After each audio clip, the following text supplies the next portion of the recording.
Hello, my name is Benjamin Hart. I'm an American attorney and the Managing Director of Integrity Legal here in Bangkok, Thailand.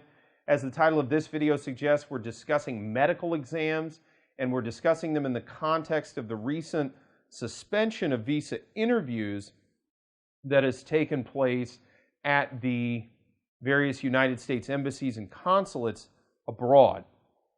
What are we talking about here? Well, back in March, most U.S. embassies and consulates effectively shut down in light of the COVID-19 pandemic, and they said, look, we're suspending visa interviews, thereby essentially suspending visa issuance. By suspending the interview, you can't get the visa issued because you need to have the interview in order to have the visa issued. Now, the medical exam is part and parcel of the overall adjudication of a visa application for the United States. For purposes of this video, we're discussing the CR-1 and the IR-1, presumably spouse visa, where we're discussing immigrant spouse visas who are entering, they're either married to an American citizen or lawful permanent resident of the United States.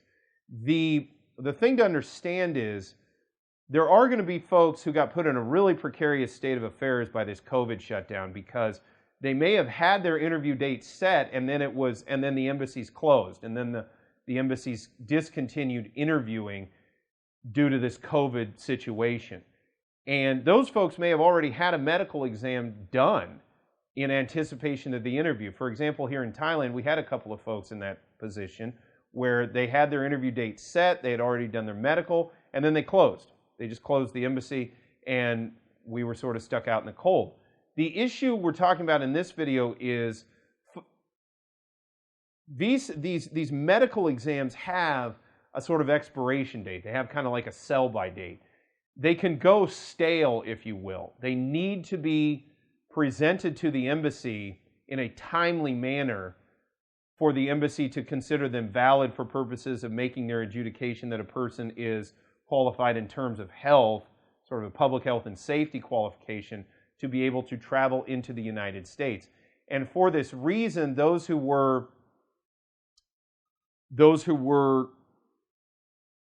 had their interviews set prior to COVID-19 being an issue, they may see their medical exam expire, and basically they may not be able to use that. So when the interview process ceases to be suspended, when the embassies, the visa units reopen for processing of those cases, we may see a situation where folks have to go back and get a new medical exam or take some sort of steps to sort of revalidate that medical exam. It may not be a terrible idea to contact a legal professional in order to get some insight into how it will work post-COVID-19 interview suspension being lifted, because it could be a situation where you may think you're walking into your interview and having no problem, but in point of fact, due to the validity date on the medical exam, it may be a situation where you're not going to be interviewed at all, and they may not even let you onto the compound.